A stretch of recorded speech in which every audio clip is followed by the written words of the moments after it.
Au cœur de l'Écosse, dans les Highlands, se trouve un lac célèbre dans le monde entier, le Loch Ness. Depuis 1500 ans, une légende dit que ces eaux sombres sont le domaine d'un monstre. Au cours du XXe siècle, 1 millier de personnes l'auraient aperçu. Mon instinct me dit que l'immense majorité des témoins sont sincères. Il y a des photos troublantes et des relevés sonars inexpliqués. C'est bien visible, les contours sont nets. C'est un point d'interrogation. Ce n'est pas une erreur. Est-ce un monstre, une hallucination collective ou une créature non identifiée? Une étude approfondie des témoignages livre des révélations sur ce phénomène.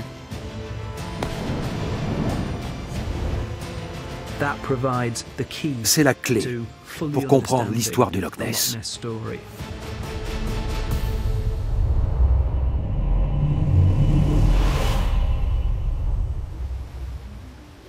Ce qui se cache peut-être au fond du lac est devenu une obsession planétaire. Depuis plusieurs siècles, certains prétendent qu'un monstre hante le Loch Ness. Surnommé Nessie, il parviendrait à vivre dans un milieu inhospitalier.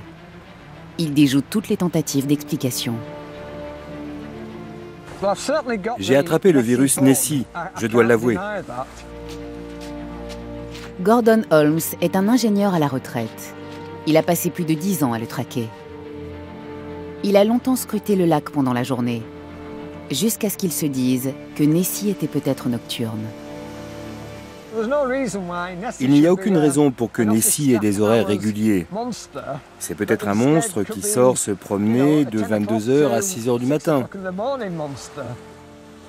Personne ne le sait, donc ça mérite une enquête. Gordon observe le Loch Ness dans l'espoir d'apercevoir Nessie. Il pense l'avoir déjà vue, un soir, remonter brièvement à la surface. J'ai vu une forme avancer vers moi, à 200 mètres. Elle était très aérodynamique. Je ne sais toujours pas ce que j'ai vu ce soir du 26 mai 2007.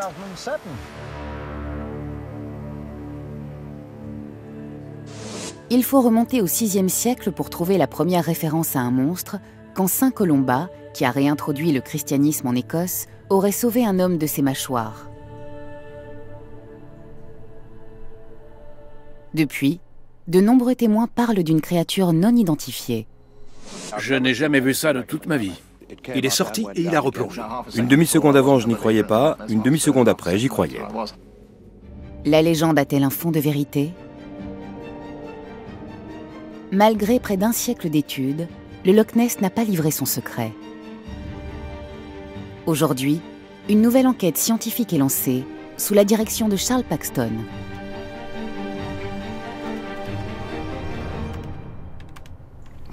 Mon instinct me dit que l'immense majorité des témoins sont sincères. Comme je suis scientifique, ma démarche est de comprendre ce qu'ils ont vraiment vu.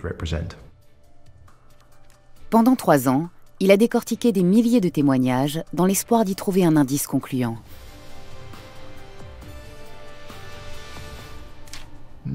Personne n'a jamais envisagé le phénomène du monstre du Loch Ness sous cet angle. Et c'est donc l'occasion de détecter un dénominateur commun à toutes les informations. Pour la première fois, cette analyse permet d'avoir l'éclairage d'experts issus de différentes disciplines. Une tendance se dégage immédiatement de l'étude des données. Sur ce graphique, nous avons les dates auxquelles les témoins ont vu le monstre du Loch Ness. Et on remarque le faible nombre de témoignages jusqu'à 1933. Et à partir de cette date, on a une explosion très marquée. Le pic de 1933 coïncide avec l'ouverture d'une route sur la rive nord du lac.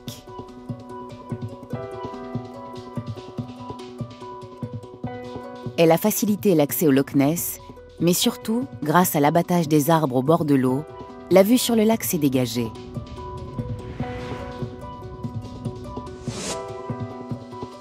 Comment expliquer le phénomène? J'ai ma petite idée sur ce pic brutal, mais je suis très curieux d'avoir l'interprétation de spécialistes comme Adrian Shine. Adrian Shine est naturaliste. Il étudie le Loch Ness depuis les années 70. Il y a entrepris de nombreuses études scientifiques.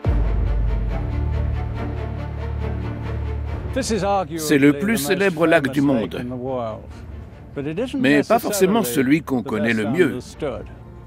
Et bien sûr, c'est de là que vient le mystère. Pour percer ses secrets, il faut d'abord comprendre le loch. Le lac est situé sur la ligne de faille de Glen, qui traverse les Highlands.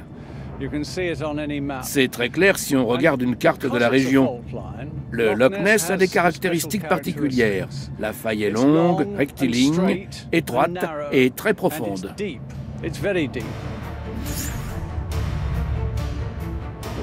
Le Loch Ness est immense.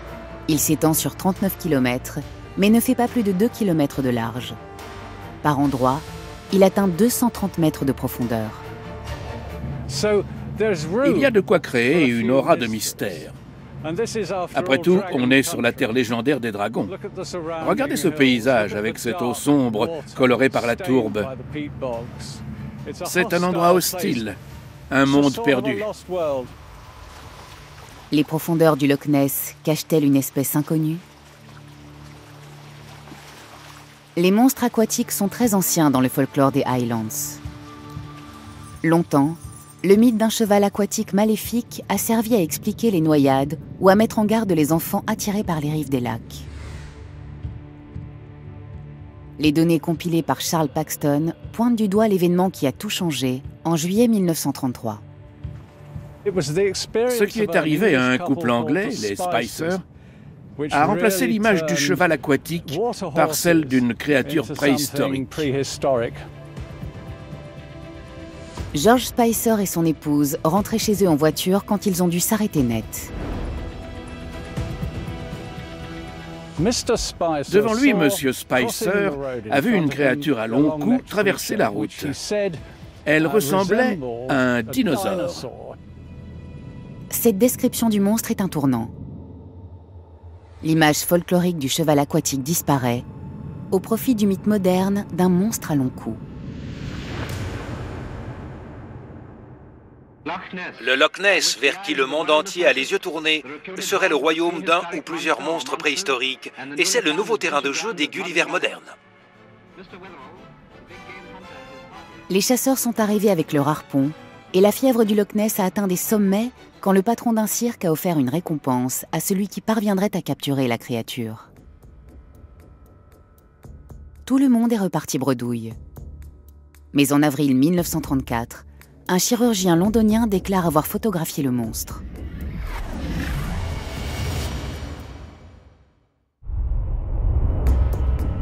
Appelé la photo du chirurgien, ce cliché a été accueilli comme la première preuve tangible de l'existence de Nessie. Le public a exigé une explication scientifique, mais aucun animal vivant ne répondait à cette description. Le seul suspect possible avait disparu, du moins officiellement. C'était un prédateur marin de 12 mètres, avec un cou long comme la moitié de son corps. Voici un magnifique spécimen de plésiosaure. Il a été retrouvé dans une carrière d'argile en Grande-Bretagne au début du XXe siècle. Il incarne parfaitement l'image populaire du monstre du Loch Ness.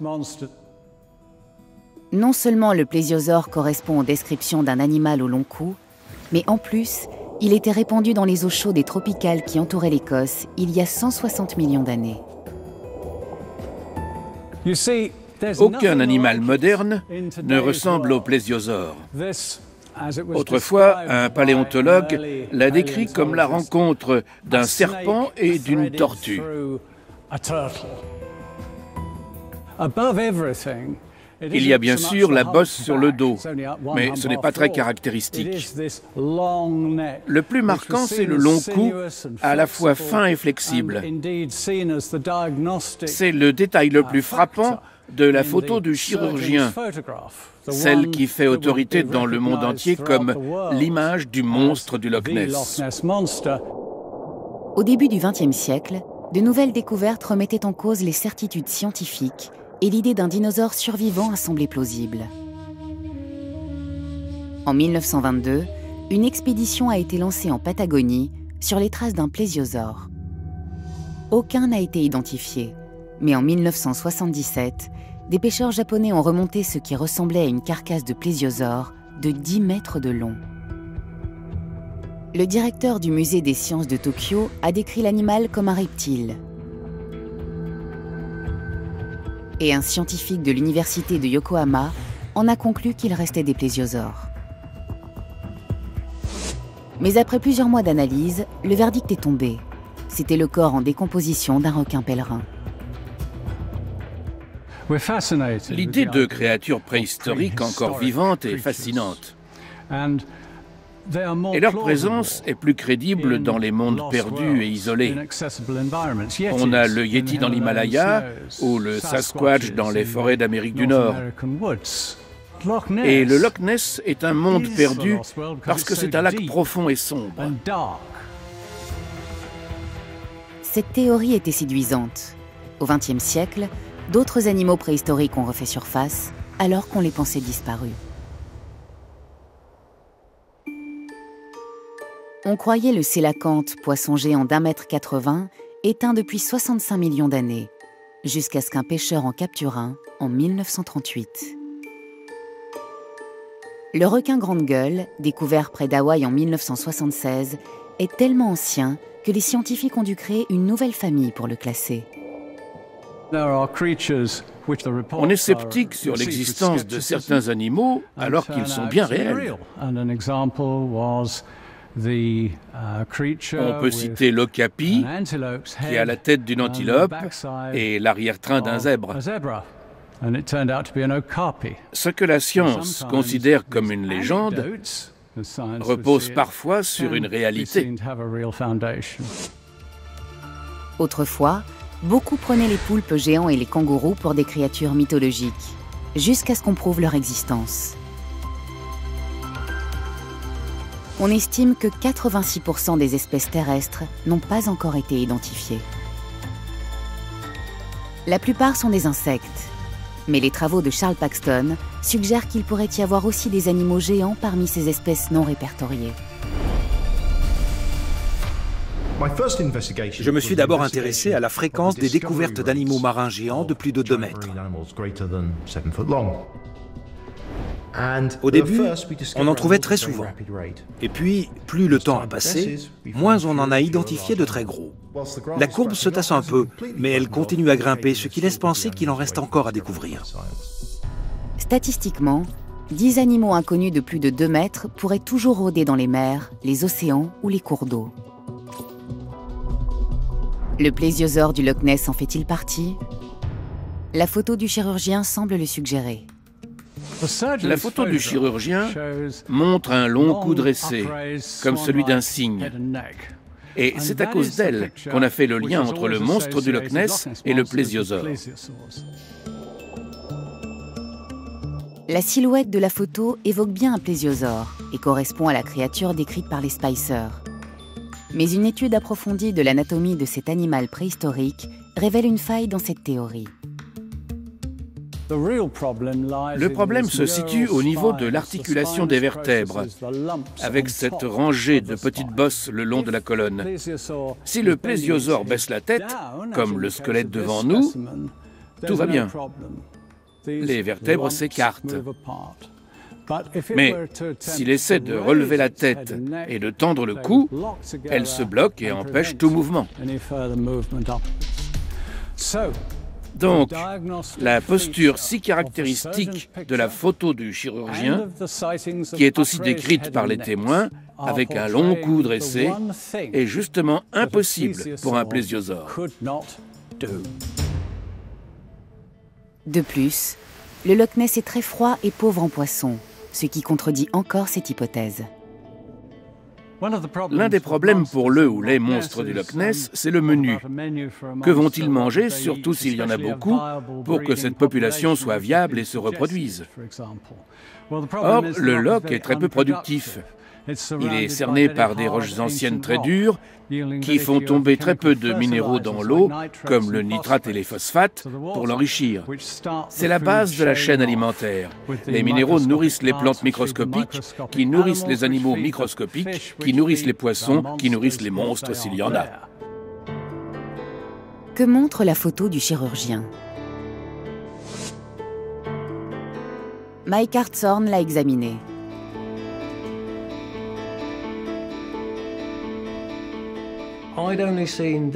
Jusqu'à récemment, je n'avais vu la photo qu'en gros plan, comme ici. Mais si on la regarde en entier, la perspective change. Et c'est ce qui m'a mis la puce à l'oreille. On se rend compte que l'objet est plus petit qu'on ne le croit et qu'il est au premier plan au lieu de paraître volumineux et éloigné. Le chirurgien Robert Wilson a dit avoir pris la photo à environ 350 mètres de distance. Mais le ratio des ondulations en surface révèle que l'angle de l'appareil photo par rapport à l'horizon est de 19 degrés. Comme l'appareil photo était à moins d'1,20 m au-dessus du lac, le monstre ne pouvait pas être à plus de 3,50 m de lui. La version officielle ne tient pas. Adrian Shine s'est penché sur la question pour déterminer la taille réelle de l'objet vu sur la photo.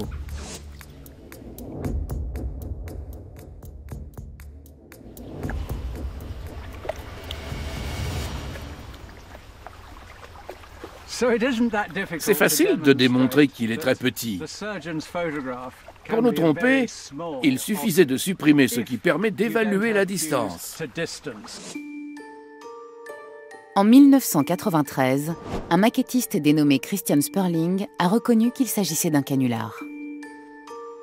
Avec son beau-père, il avait fixé un long coup sur un petit sous-marin et l'avait photographié près du bord avant de confier les négatifs au Dr Wilson. Voilà le monstre de la photo du chirurgien. C'est tout ce dont on a besoin du moment qu'on gomme tout ce qui donne une idée de l'échelle. Cette image fabriquée de toutes pièces a laissé une trace indélébile dans l'imaginaire collectif. La révélation de ce canular n'a pas mis fin à la légende du Loch Ness. Les témoins oculaires ont continué à se manifester. L'étude de Charles Paxton révèle qu'en 1962, il y avait déjà eu près de 700 témoignages. L'homme politique David James a alors demandé aux autorités de s'intéresser à la question et il a fondé le bureau d'enquête sur le phénomène du Loch Ness. Pendant 10 ans, le lac a été scruté en permanence par des scientifiques et des bénévoles et tous les récits des témoins ont été centralisés et étudiés. Le bureau n'a pas trouvé le monstre et a fermé ses portes en 1972. Mais ces archives restent une précieuse source d'informations. C'est une mine d'or pour ceux qui veulent étudier les descriptions du monstre du Loch Ness. Ce sont les récits de témoins oculaires. Ces documents sont passionnants parce qu'on a les mots exacts des gens eux-mêmes, écrits de leurs mains. En étudiant cette base de données, Charles Paxton a identifié des motifs récurrents dans les témoignages. Il y a de grandes différences entre les témoignages, mais aussi des points communs, qui ont été mis en lumière par notre analyse. Ce qui revient le plus souvent, c'est l'image d'une grosse bosse unique, souvent décrite comme une barque retournée. Ensuite, on a une rangée de petites bosses. Pour Adrian Shine, l'image du dos qui dépasse de l'eau renvoie à une créature mythologique. Quand on parle de bosses, ça me fait tout de suite penser à la morphologie des serpents de mer, avec un long corps sinueux. Au XVIIIe et XIXe siècle, les marins racontaient avoir croisé ces serpents géants de plusieurs dizaines de mètres. Le régalec ou ruban de mer, qui peut mesurer jusqu'à 8 mètres, est le seul poisson correspondant à cette description. Pourtant, Il vit dans les profondeurs de l'océan et n'ondule pas dans l'eau. Le monstre du Loch Ness n'est-il qu'un serpent de mer? Charles Paxton a un début de réponse. Ces bosses dépassant en surface ne sont rapportées que par temps calme.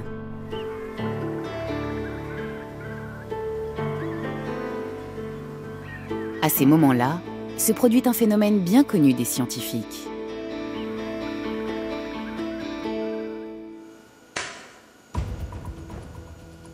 Tom Davy dirige un bassin d'essai à l'université d'Édimbourg. Les vagues peuvent se combiner pour produire des formes complexes.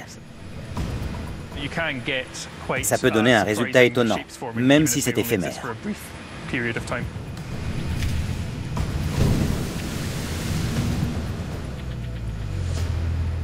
Le laboratoire est équipé d'un système circulaire sophistiqué, capable de reproduire les conditions nécessaires à la formation de toutes les formes de vagues à une échelle d'1/20e. Cette installation est dédiée à l'étude du comportement de l'eau dans des conditions océaniques réelles. L'expérience d'aujourd'hui sera un peu différente. Elle nous permettra de voir ce qui a pu avoir lieu sur le Loch Ness. Dans le cas du lac, la formation des vagues dépend notamment du profil géologique sous-marin. De chaque côté, les parois rocheuses verticales réfléchissent et amplifient les mouvements de l'eau. Des vagues venues de différentes directions peuvent se réunir pour en produire de très grandes. Dans le laboratoire, on détermine précisément la synchronisation et la localisation de ces vagues. Bien sûr, dans la nature, on n'aurait pas exactement ça. Mais les principes physiques sont les mêmes. La rencontre de plusieurs vagues peut donner des résultats surprenants. Il en suffit de 2 pour produire une ondulation en surface, comme le dos d'un serpent de mer. Si on a des vagues venues de directions opposées, on peut se retrouver avec un petit mur d'eau ou une rangée de bosses qui semble immobile. Ici, on a 2 vagues identiques qui se percutent à 90 degrés et quand les crêtes se combinent, cela fait une ondulation. Ce mouvement va de droite à gauche. Il pourrait apparaître sur une petite zone, là où 2 sillages de bateaux se croisent. Pour Adrian Shine, ces séries de vagues ondulantes rappellent le dos du serpent de mer décrit par les témoins.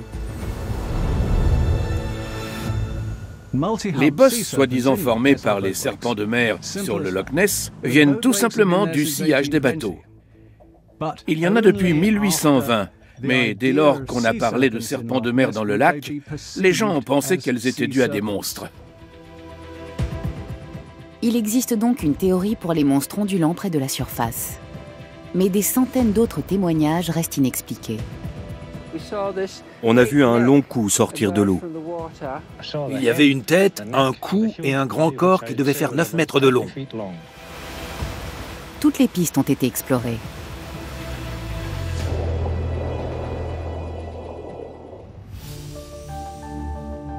Dans les années 60, la surface du lac a été placée sous surveillance jour et nuit sans résultat. Des témoins affirmaient toujours avoir vu un monstre dépasser de l'eau. Dans les années 70, les scientifiques ont alors décidé d'explorer les profondeurs du Loch Ness.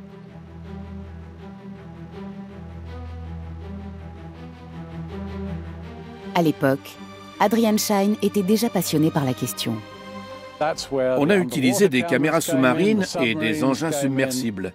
Il y a eu toutes sortes d'initiatives, notamment pour capturer le monstre. On a construit de grandes cages et laissé des appâts pour le faire sortir de sa cachette. Un passionné a même engagé un parfumeur pour concevoir une odeur capable d'attirer le monstre. Tout ce qui pouvait être imaginé a été tenté. En 1972, on a cru avoir fait une avancée décisive. Nous sommes tellement convaincus de l'authenticité de nos preuves que nous avons alerté les autorités écossaises et britanniques pour leur demander la mise en place de mesures de conservation et de protection de l'environnement, parce qu'il s'agit de la 10e merveille du monde. Une expédition de l'Académie américaine des sciences appliquées a déclaré avoir localisé une créature ressemblant à un plésiosaure à l'aide d'une caméra sous-marine téléguidée. Sur les photos, on voyait une nageoire, une petite tête et un corps de plésiosaure. La découverte a été présentée au Parlement britannique et a fait la une des médias. Mais pour certains, elle était trop belle pour être vraie. Le Dr Heinz peut-il nous assurer que ce n'est pas un canular? Absolument. Cette nageoire de plus de 2 mètres a inspiré le nom de la nouvelle espèce, Neciteras rhombophterix, le monstre du Ness à nageoire ovale. Aujourd'hui, des spécialistes se penchent sur la photo originale pour la retravailler. Pourtant, malgré une technologie de pointe, Mike Hartshorne ne parvient pas à un résultat aussi net que celui présenté à l'époque. Voici l'original. J'ai réduit les verts pour améliorer le contraste. Et j'ai accentué les rouges et les gris moyens pour essayer de faire ressortir une forme reconnaissable. Ensuite, j'ai retaillé l'image et je l'ai tournée, comme eux à l'époque. Et voilà ce que j'obtiens avec les meilleurs outils actuels. On est loin de distinguer une nageoire. Pour Mike, il n'y a qu'une seule explication possible. J'ai dû prendre un logiciel de retouche pour que ça ressemble à ça. Ce qui me fait penser qu'ils ont interprété l'image plus qu'ils ne l'ont retravaillée. C'est un dilemme. Quelle est la frontière entre l'amélioration et la falsification? La polémique a repris de plus belle quand un journal anglais a fait remarquer que le nom de l'espèce, Neciteras rhombophterix, donné par Sir Peter Scott, était l'anagramme de canular monstre de Sir Peter Hess. En 1989, Charles Wyckoff, l'homme qui avait retravaillé la photo d'origine, a reconnu que les contours de la nageoire n'apparaissaient pas lors de sa première analyse. Quelqu'un les a rajoutés à la photo quand elle a été rendue publique.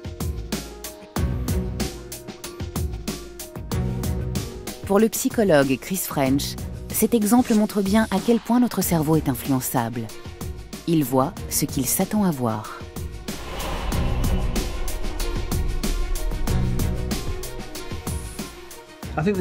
C'est une excellente illustration de la manière dont nous trouvons du sens et des formes quand nous sommes devant une image qui ne représente absolument rien. Je suis sûr que si on montrait cette photo sans donner aucune indication, personne ne répondrait que c'est le monstre du Loch Ness, parce que ça ne représente rien du tout. Notre cerveau cherche à distinguer des motifs, par exemple sur la surface de la Lune ou de Mars. Si je vous dis que c'est le monstre du Loch Ness, vous voyez la forme du monstre, dans le coin, le corps, le cou et la tête. Il y a une zone noire ici, mais votre cerveau comble cet interstice pour voir une forme continue. Si on ne donne pas le contexte, on s'aperçoit que cette image n'est pas une preuve concluante. Je dois dire que je ne suis pas convaincu. Les troncs d'arbres et les panaches de vases au fond du lac seraient une explication plus crédible. Je n'en revenais pas. Il y a eu une présentation officielle devant la Chambre des communes sur la base de photos montrant de la boue et des débris. À plusieurs reprises, on a cru avoir fait une découverte décisive, mais à chaque fois, ça a été une immense déception.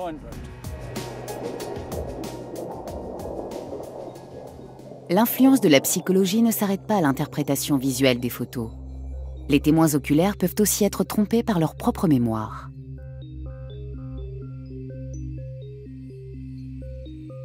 Je pense que l'immense majorité de ceux qui disent avoir vu le monstre y croient dur comme fer. Mais ce n'est pas parce qu'on est sincère qu'on dit vrai, ou que la description est fidèle. Les témoignages visuels continuent d'attester l'existence de Nessie, mais il ne faut pas forcément les prendre au pied de la lettre. L'un des exemples de la fabrication de faux souvenirs, c'est le très grand nombre de New-Yorkais qui affirment avoir vu les avions s'encastrer dans les tours jumelles le 11 septembre 2001. En réalité, ils ont vu et revu les images de cette catastrophe à la télévision. Et puisqu'ils vivent à New York, ils se disent qu'ils ont des chances d'y avoir vraiment assisté. Chris et sa collègue Fiona Gabbert étudient la manière dont les faux souvenirs ont pu jouer un rôle dans la légende du Loch Ness. Aujourd'hui, nous avons fait une expérience sur la suggestibilité de notre mémoire, en prenant 2 cobayes et en leur montrant le film d'infovol à main armée. Gloria, Lucie. Mais nous n'avons pas dit aux vrais participants que la deuxième personne était l'un de nos comparses. Bonjour, Gloria. Marc, Je leur ai montré la vidéo du vol à main armée et ensuite ils ont discuté pour décrypter ce qu'ils avaient vu.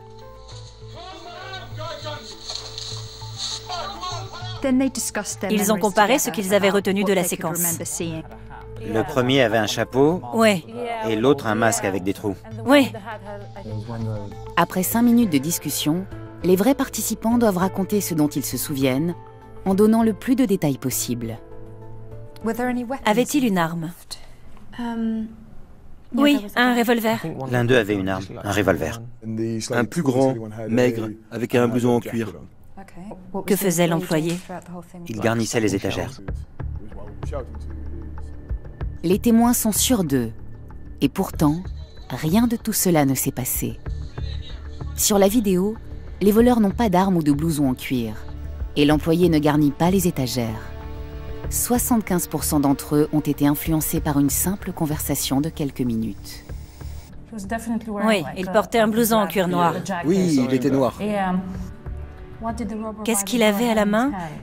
Un revolver? Oui. Le test d'aujourd'hui montre que la mémoire de la plupart des participants a été très facilement manipulée, et pas seulement sur un détail. Ils ont raconté avoir vu plusieurs choses qui n'étaient pas sur la vidéo, ce qui montre à quel point nos souvenirs sont influençables. Je crois que c'est très surprenant pour le grand public, parce que les gens ont tendance à croire que leur mémoire fonctionne comme un magnétoscope.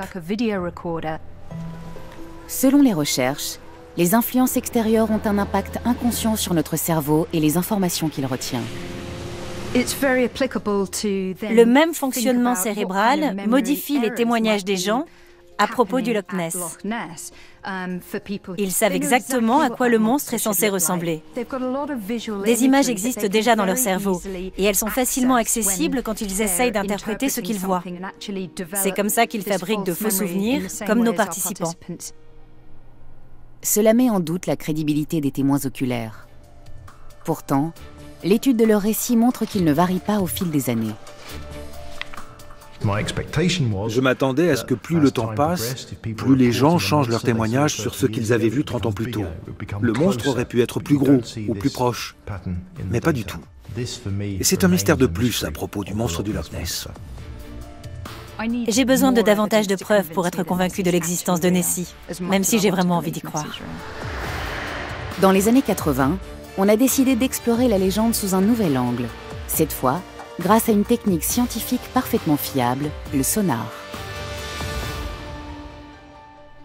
Lors des décennies précédentes, de nombreux sonars avaient été utilisés pour sonder l'eau sombre du Loch Ness.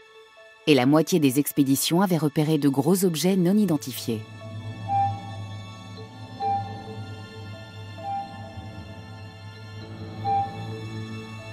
S'agissait-il d'erreurs ou de la preuve de l'existence d'un monstre?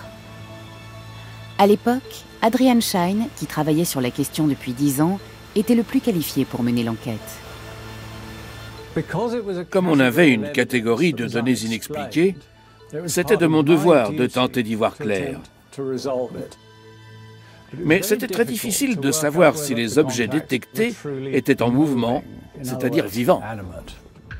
Un sonar détecte des objets dans l'eau parce qu'ils réfléchissent les ondes sonores qu'il émet. Pourtant, les variations de température et les échos renvoyés par les parois du lac peuvent perturber les relevés, si bien qu'un seul sonar a du mal à déterminer si une cible est immobile ou non. La solution trouvée par Adrian Shine en 1987 était très ambitieuse et il espérait obtenir une réponse définitive sur la présence éventuelle d'un animal de grande taille dans le lac. Nous avons tout simplement déployé toute une flotte de sondeurs acoustiques pour faire un rideau de sonar.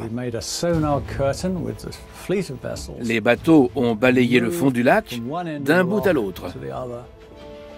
C'était vraiment du sérieux.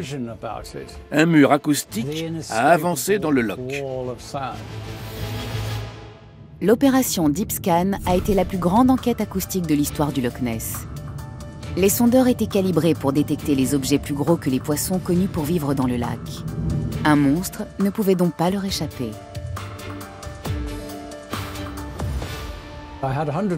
J'avais 120 personnes dans mon équipe et il y avait 326 journalistes accrédités.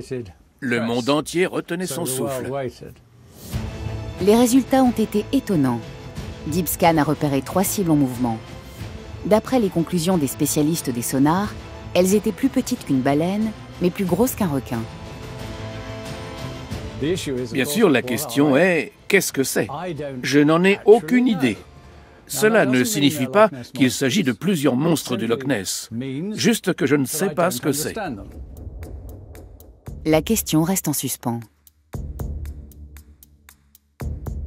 En 2006, une autre théorie a fait surface quand l'historien Albert Jack a avancé une nouvelle explication pour l'explosion du nombre de témoignages en 1933 et 1934, mise en évidence par l'étude statistique de Charles Paxton.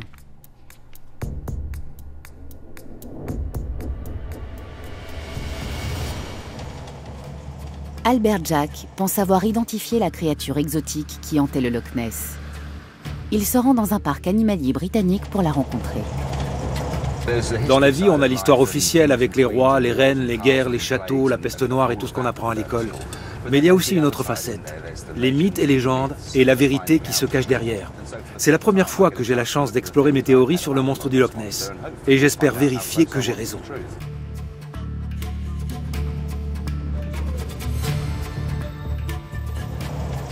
Il doit y avoir une explication biologique encore inconnue pour toutes les données scientifiques.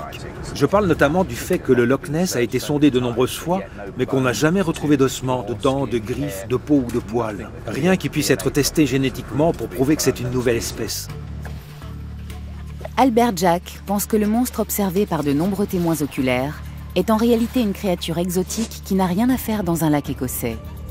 Et il suffit de relire les témoignages de l'époque. Regardez comme ils sont beaux. On voit bien que leur peau correspond à de nombreuses descriptions du monstre du Loch Ness datant des années 30 et 40. Si vous êtes à 500 mètres et qu'il fait sombre, parce que le soleil est en train de se coucher, vous pouvez vous tromper. Comment un éléphant aurait-il pu se retrouver dans un lac écossais? Pour Albert Jack, le responsable serait Bertram Mills, célèbre homme de spectacle des années 30. Bertram Mills était un patron de cirque très connu. Et j'ai retrouvé la trace de son cirque à Inverness, à l'époque de l'ouverture de la route le long du Loch Ness. Et bien sûr, ça a coïncidé avec une recrudescence de témoignages. Mills a été le premier à présenter des éléphants en Écosse. Il s'est aussi passionné pour la légende de Nessie, au point d'offrir une très grosse récompense à celui qui l'attraperait. Pour certains, il savait qu'il ne prenait aucun risque. On sait qu'en 1933 et 1934, il y avait des éléphants à Inverness, à cause de la présence du cirque. Et on a la preuve que Mills les faisait se baigner dans le Loch Ness. Les journaux de l'époque ont publié des photos et des articles sur ces animaux de cirque se baignant dans le lac. On n'a pas la preuve que des éléphants en faisaient partie, mais l'événement a été filmé et photographié ailleurs, dans la mer à Blackpool ou dans un fleuve à Leamington Spa. Le dos, la trompe, la peau sombre et la taille des éléphants rappellent les descriptions des témoins. Ont-ils pu confondre un animal exotique avec un monstre? La conjugaison de ces facteurs crée un mythe qui n'a fait que grandir depuis, pour partir dans différentes directions. Et tout a commencé à ce moment-là. Cette théorie a quelques lacunes. Les baignades d'éléphants ne se faisaient pas en secret. Au contraire, les médias étaient conviés parce que c'était des opérations publicitaires. De plus, les témoignages ne sont pas apparus en 1933. Il y en avait déjà depuis plusieurs siècles. Mais ceux des années 30 ont pu donner naissance au mythe moderne de Nessie. La légende continue et si de nouveaux détails surgissent, il faut les déchiffrer. En 2007, un nouvel élément est apparu. Gordon Holmes s'est lancé depuis des années sur les traces du monstre, et sa persévérance a fini par payer le 26 mai 2007, quand il a filmé des images exceptionnelles.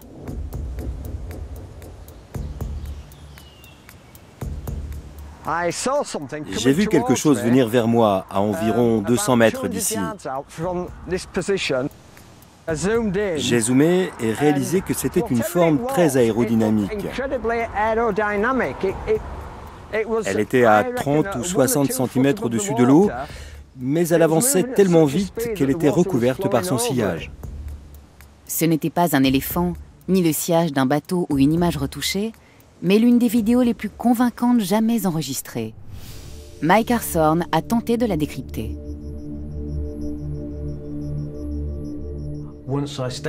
J'ai stabilisé l'image, ce qui m'a permis de mieux voir comment cet objet bougeait.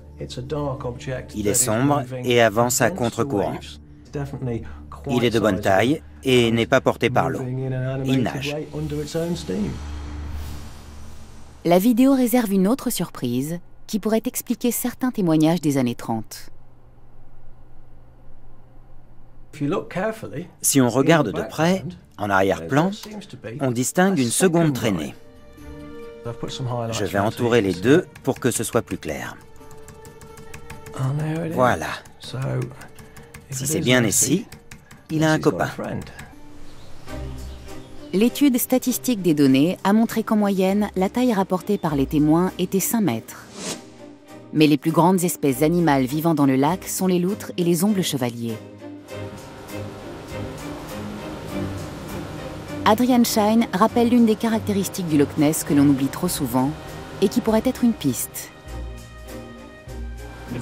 Les gens croient que le Loch Ness est un lac fermé, mais en réalité, il est relié à la mer par la Ness, un fleuve de 11 km. Une créature géante venue des profondeurs marines aurait pu se frayer un chemin jusqu'au lac. Mais Adrian Shine imagine plutôt un animal plus familier.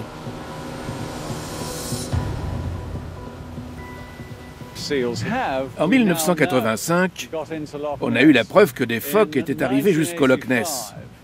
On a vu un phoque commun dans le lac. Il a été photographié. Depuis, on a aperçu plusieurs fois des phoques gris ou communs en train de nager dans le lac. Les phoques se nourrissent de saumon et peuvent les suivre dans le Loch Ness quand ils viennent pondre. Cela pourrait expliquer certains témoignages, notamment les descriptions d'une seule bosse dépassant de l'eau. Certains ont raconté avoir vu une tête comme celle d'un labrador. Ça ressemble au phoque commun.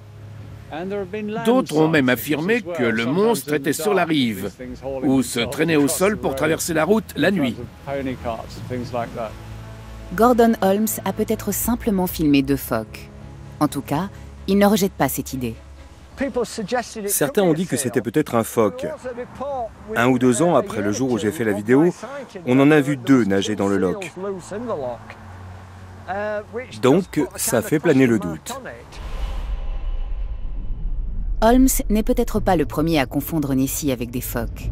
La même méprise a pu se produire dans les années 30. Cela pourrait être des phoques. Il y en avait sans doute déjà en 1934. Certains ont vu des phoques à la même époque que les témoignages parlant d'un monstre.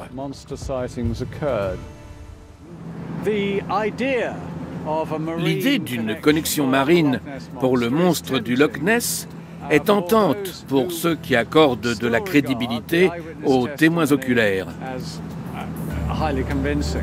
Si on parle de gros animaux qui n'ont rien à faire dans le lac, effectivement, ça peut être des phoques. Les phoques, les éléphants et le sillage de bateaux pourraient avoir alimenté le phénomène, mais ils ne racontent qu'une partie de l'histoire. Pour percer le mystère du Loch Ness, il faut sans doute poursuivre l'enquête ailleurs, pas dans les eaux sombres du lac, mais dans les profondeurs de notre subconscient.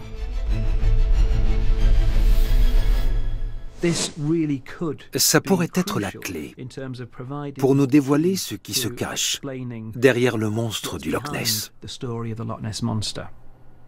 Dans l'analyse statistique de Charles Paxton, Chris French a repéré un détail troublant. Tout reposerait sur la psychologie et un monstre venu des États-Unis. En 1978, en Grande-Bretagne, le nombre d'observations d'ovnis rapportées aux autorités a bondi juste après la sortie de Rencontres du troisième type au cinéma. Le même phénomène s'est répété lors de la diffusion de la série X-Files à partir de 1998. On peut faire un parallèle avec le nombre de témoignages sur le monstre du Loch Ness. Quand on regarde ce graphique, On est frappé par ce pic très marqué au début des années 30. Et 1933 est l'année de la sortie au cinéma de King Kong, qui a eu beaucoup de succès. Il y a même une scène où King Kong se bat avec un dinosaure qui ressemble à un plésiosaure. Et je suis sûr que ça a eu une influence inconsciente sur le grand public. Les gens avaient cette image en tête quand ils ont interprété ce qu'ils ont cru voir dans le lac. George Spicer, le premier à avoir parlé de monstres préhistoriques pour la créature du Loch Ness, l'a comparé aux dinosaures qu'il venait de voir au cinéma. À partir des années 30, les monstres ont été très présents dans la culture populaire et ils ont forcément influencé les témoins. La photo la plus marquante est celle du chirurgien. C'est elle qui a défini l'archétype du monstre du Loch Ness. Le pic du graphique coïncide avec tous ces facteurs. Et logiquement, juste après, à l'époque de la Seconde Guerre mondiale, les gens avaient d'autres préoccupations. Et on a beaucoup moins de témoignages. Après-guerre, Nessie est revenu en force. Et dans les années 60, un autre pic a suivi la sortie d'un autre film à succès avec un monstre et la publication d'un livre sur celui du Loch Ness. Il y a eu aussi la création du bureau d'enquête sur le Loch Ness. Tout à coup, le monstre qui rôdait dans le lac a eu une aura de respectabilité scientifique. Tout ça conforte l'idée que Nessie est avant tout le produit de la culture de son temps, plutôt qu'une vraie créature vivant dans le Loch Ness. Pourtant, malgré les explications scientifiques, certains comme Gordon Holmes restent fascinés par l'idée d'un mystère inexpliqué et inexplicable. Est-ce qu'on veut vraiment en avoir le cœur net? Est-ce qu'on a envie de démasquer le monstre du Loch Ness une bonne fois pour toutes et de dire « voilà ce que c'est, voilà ce que ce n'est pas, il existe ou il n'existe pas » Peut-être qu'il vaudrait mieux garder la part de mystère et ne pas toucher à la légende. Les scientifiques sont formels. Statistiquement, il reste encore des créatures marines de grande taille à découvrir. Notre monde rétrécit. Nous pensons le comprendre de mieux en mieux et ça nous plaît de nous dire qu'il existe un animal assez malin pour nous échapper. L'explication psychologique est-elle la clé du mystère? La réponse est-elle dans l'imaginaire collectif et non au fond du Loch Ness? La vérité, c'est que ce mystère en dit plus sur notre imaginaire et sur la nature humaine que sur le monstre du Loch Ness. La phrase fétiche de la série X-Files était « La vérité est ailleurs ».